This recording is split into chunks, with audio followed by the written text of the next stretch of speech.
Síguenos en Instagram, @Factores de Poder.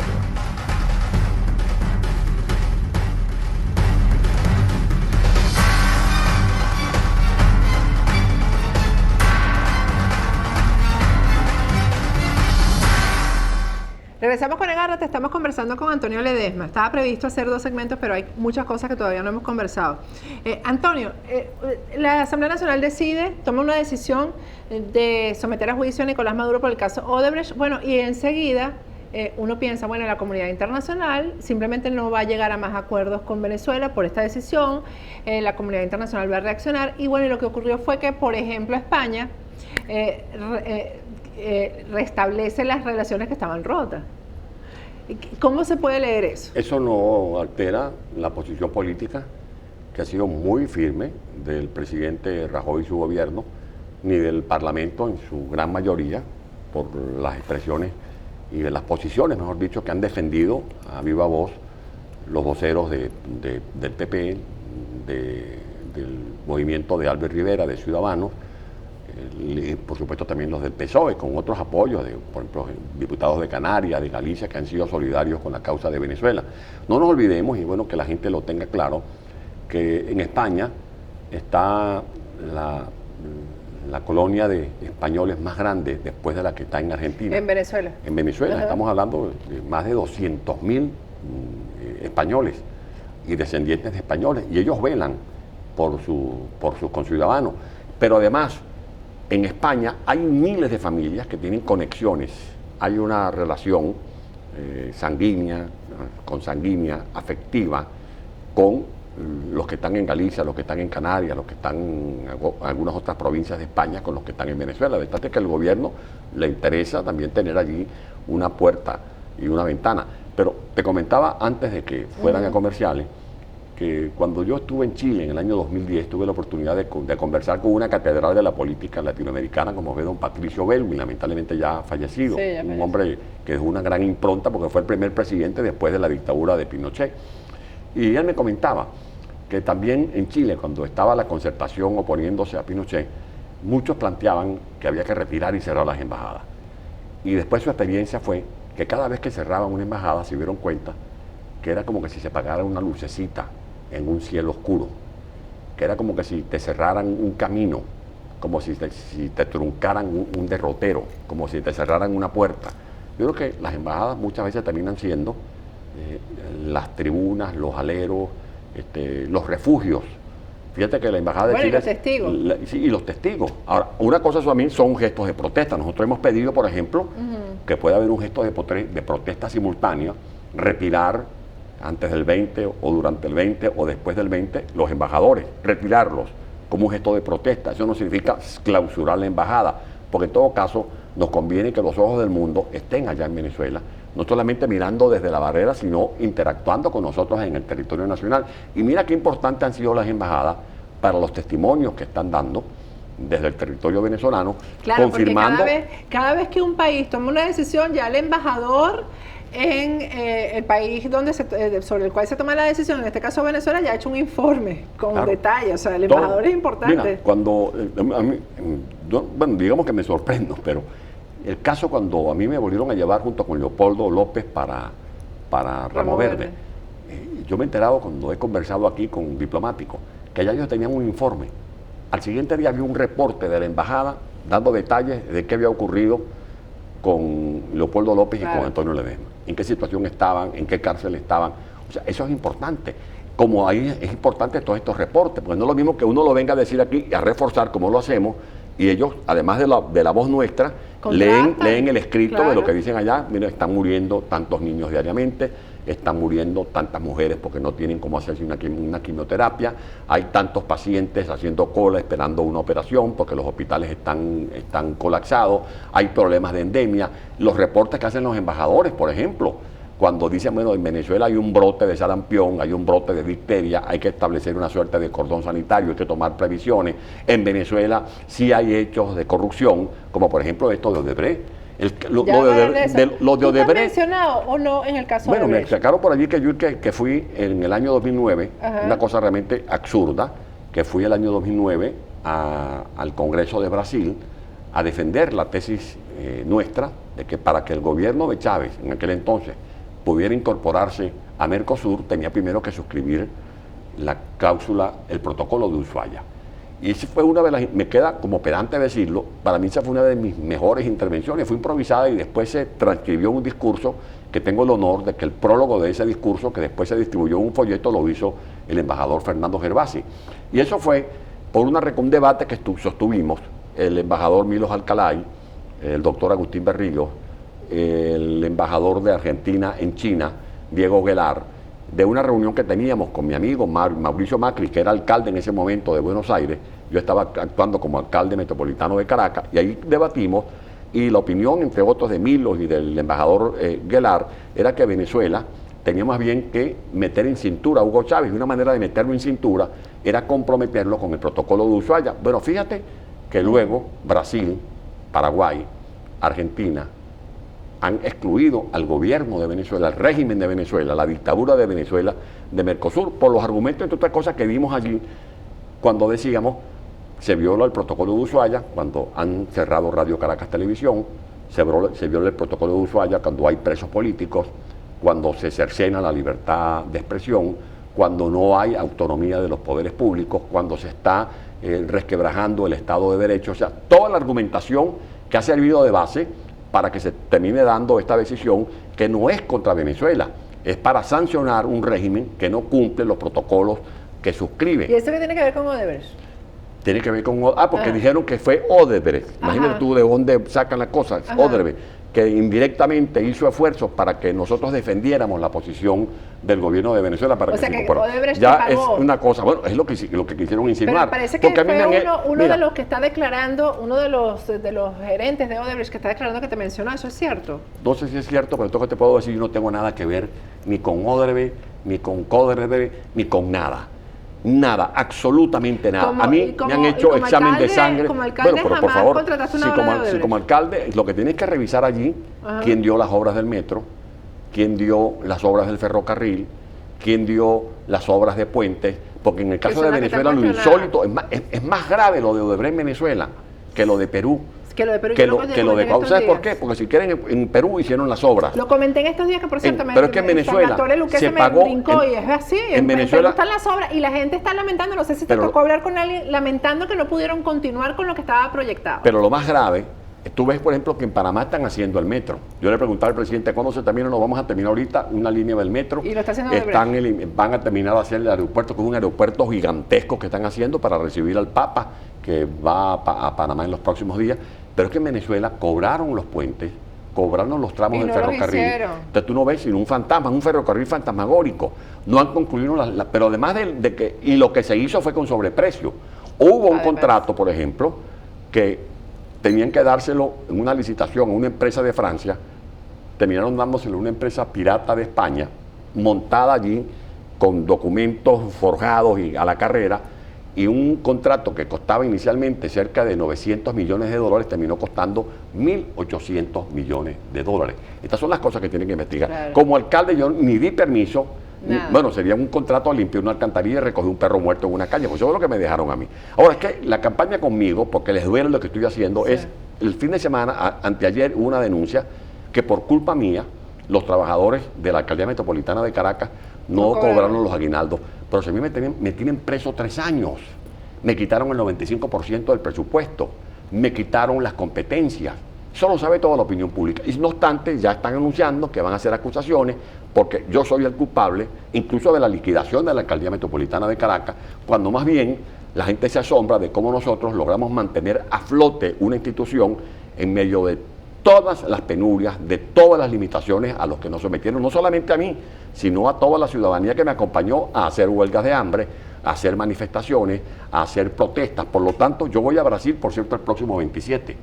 Y creo que el caso de Venezuela no puede quedar impune. No es solamente Maduro y su corte.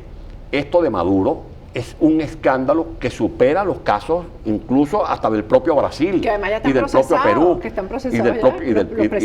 y del propio Perú, y el que no la debe no la teme. Por lo tanto, este tipo de infamias no van a parar mi trote. Por el contrario, voy a seguir muy firme, porque creo que esa es mi obligación con el país, con el destino de muchos venezolanos que confían en nosotros. Mira, Antonio, ¿y cuándo se acaba esto? ¿Cómo se acaba esto? Porque hay muchas cosas que se están haciendo positivas todas al mismo tiempo, simultáneas, pero yo no le veo fin a esto.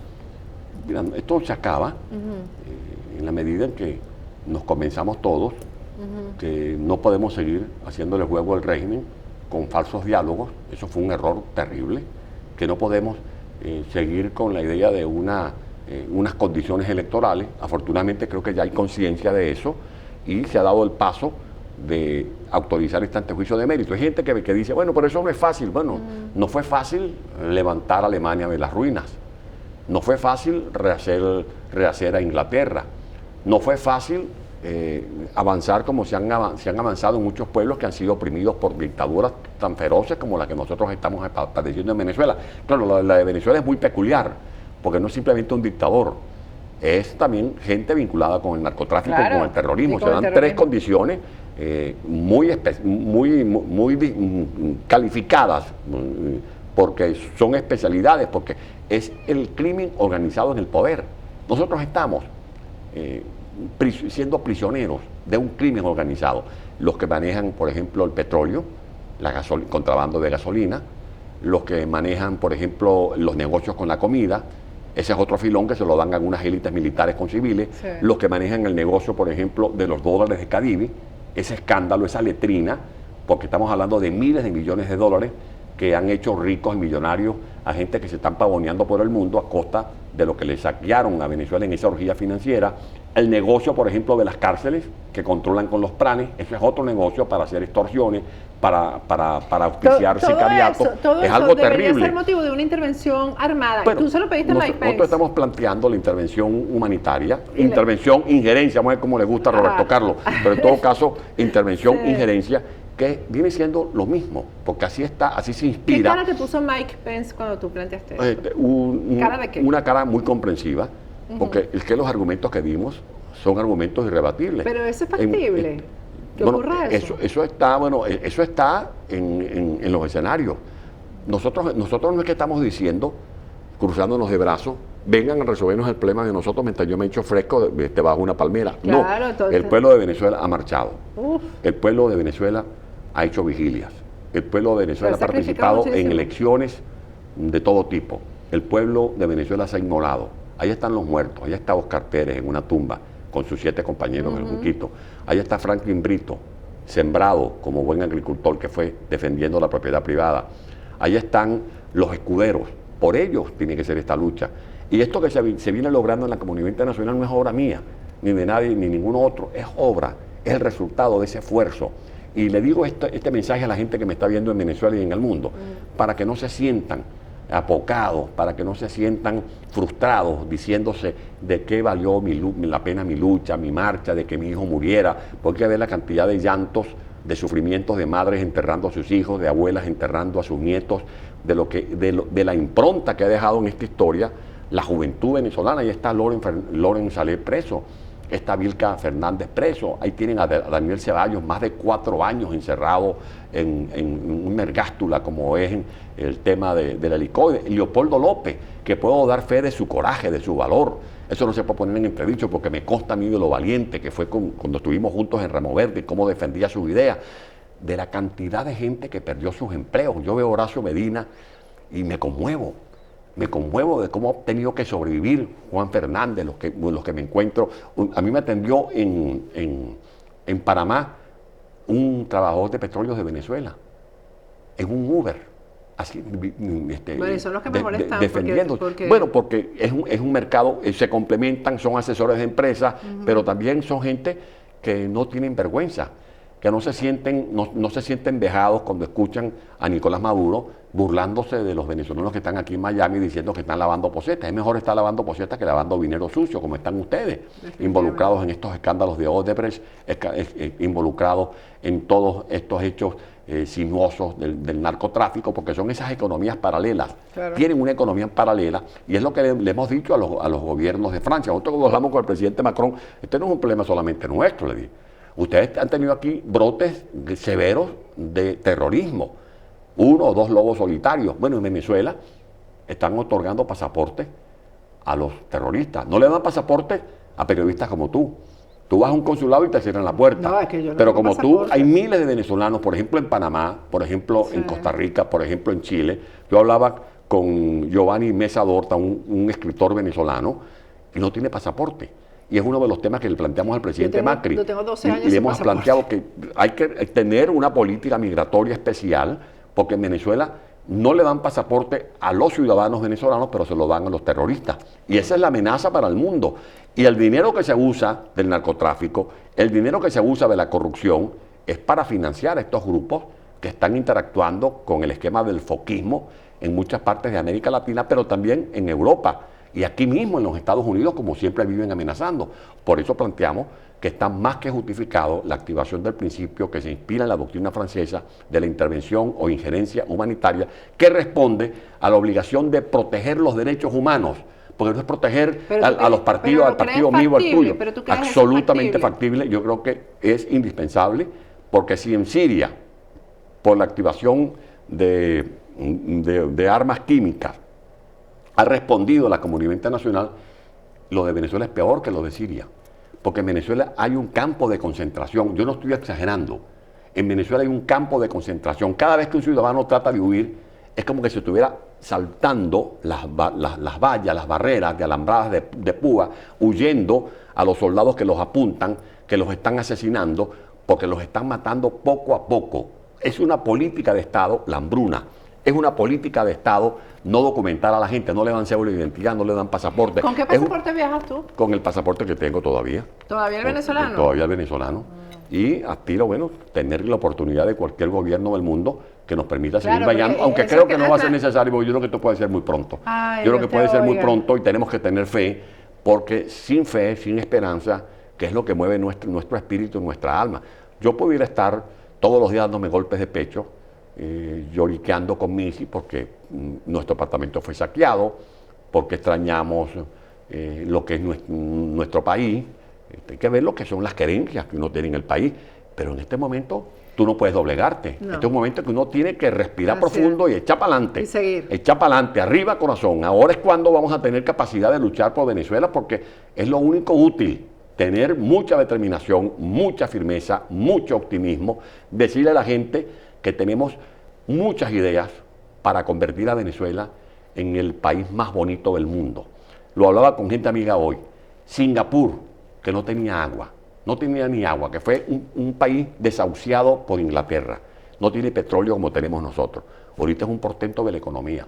Finlandia, con el proyecto de la educación, solo con la educación se ha transformado en una economía poderosa. Noruega, que tiene como 5,5 millones de habitantes, lograron crear el Fondo de Estabilización de Ahorros con Petróleo, el que proponía Carlos Andrés Pérez en 1990, junto con Miguel Rodríguez y con Ricardo Hauman, lo crearon ellos 5 años después.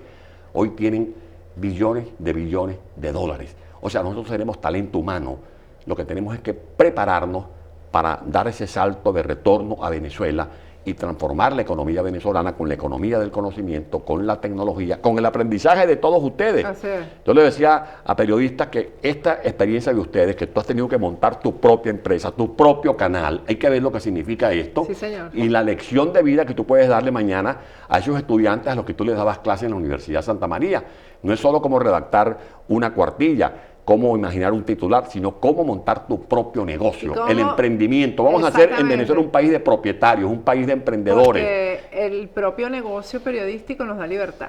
Yo tengo mucha confianza Nos da libertad. porque Venezuela va a costar mucho Claro. sacrificio, sobre todo el tema moral, la reconstrucción de la base familiar, de los valores, de la solidaridad, Complicado. de la responsabilidad, pero no imposible. Si nos los proponemos, lo vamos a lograr. Así es. Bueno, te voy a liberar. Te voy a quitar las esposas. Gracias, Antonio. Lo tuve preso aquí. Gracias, Antonio Ledesma. Gracias a ti por la Gracias por invitación. dedicarnos tanto tiempo. Yo me despido hasta el lunes, pero primero les recuerdo que el cuidado del cabello solamente se pone en manos de expertos. Y Calogero Tramonte es el mejor del sur de la Florida. Su página web es www.turred.com. A través de la página web haces tu cita y además compras todos los productos maravillosos que utiliza Calogero para mantener la cabellera tan hermosa. Mañana voy a estar allá en la tarde arreglándome con Calogero. Me despido hasta el lunes. Feliz fin de semana.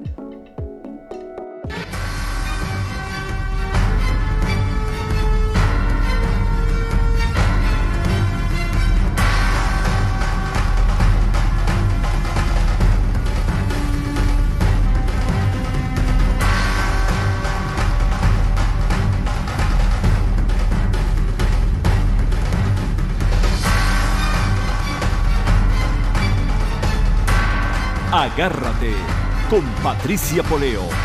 Opinión estremecedora.